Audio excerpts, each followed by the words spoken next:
оилаи Пулодов барои 10 гектар замини президентӣ наздик ба 4 сол боз бо мақомот баҳс дорад. Шикоят ин аст ки замини бародарон Хайрулло ва Насрулло Пулодовҳо аз тарафи Зариф Назирӣ, раиси пешинаи ноҳияи Бобоҷон Ғафуров дар соли 2020 ба каси дигар дода шудааст. ҳолон ки ба гуфтаи Пулодовҳо ин замин 30 сол пеш ҳамчун қитъаи президентӣ барои истифодаи бемуҳлат ба номи онҳо сабт шудааст. همین خصوصی من نلوک میتیم زمین به کار میکنم زمین به بچه‌ام به من رسولش به میخورم میپوشونم امروز به عمده این زمینی بیکار شده باشد پرزیدنت برای من زیب دادن نشد. عبداللهجان پولودوف پدری برادران میگوید او در زمین‌های کشاورزی ناحیه باباجان غفورов تقریباً 60 سال همچون دهقان راننده تراکتور و بریگادیر کار کرده است. این زمین را برای بهتر کردن شرایط خانواده به فرزندانش داده بودند. ولی به آگاهی و رضایت آنها مقامات ناحیه باباجان غفورov آن را در اختیار بختیار شریفوف گذاشتند. سابق رئیس ناحیه در شرح این قرار خود گفته است بختیار شریفوف در این زمین میدانچه ورزشی، کارگاه قنادی و منزل استقامتی خواهد ساخت. خانواده پولادوف این را بی‌عدالتی و قانون شکنی می‌داند.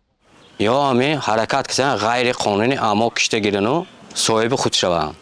خواهش ما همین که ما این زمین ثمرناک استفاده میبریم، پیشبرد زندگی به پیش میبریم، نمیخواهیم که این زمین به یگان کس صاحب شود. بحث به دادگاه رسید و دادرس اولیه پرونده رستم سید احمدزاده بود.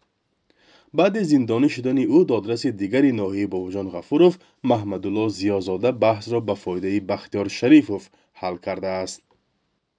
یک ماه پیش اون حالنامه برآوردن، حالنامه واسطی وعی‌ها و فایده وعی‌ها برآوردن، ما اولی راضی نه از حالنامه برآوردگارشان ما به مراجعه سودی ولایتی کاساسیونی شکایت کردیم. باز همه حالنامه ضیازاده محمدالله برآوردگی ترغی گفته ما را گسیل کردند. حقوقی ما پایمال کردند.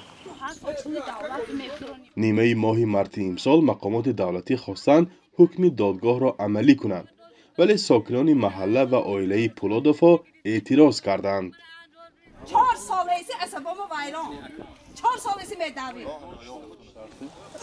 این سیخی قنادی شود دو وایشای اینجانده راه نیست یکمش دویمش آبی نوشاکی گذشتگی اینجا آبی نوشاکی هم ممکن محروم میشیم اشکالی ضرر میرسانده همسایه ها.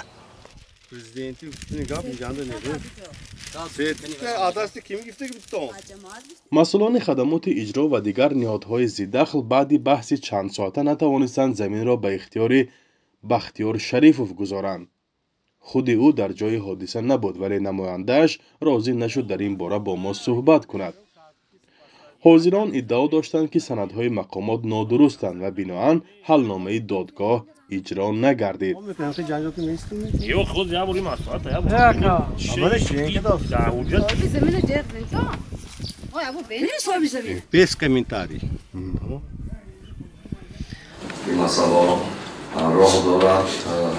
چنین کشاکش‌ها مخصوصاً بر سر زمین‌های به نام پرزیدنتی در ناحیه باباجان غفورov زیاد شدند.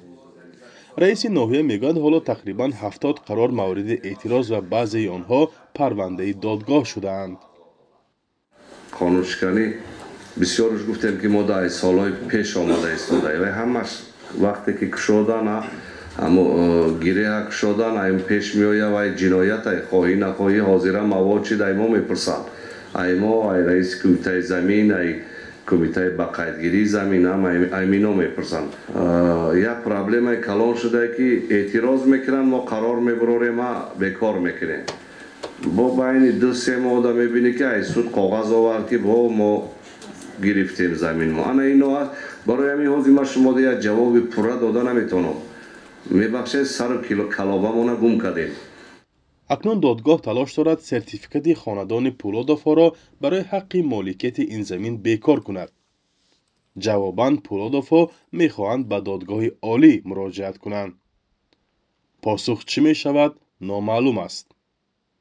فرزان محمدی، رادیو آزادی، ناحیه باباجان غفورov.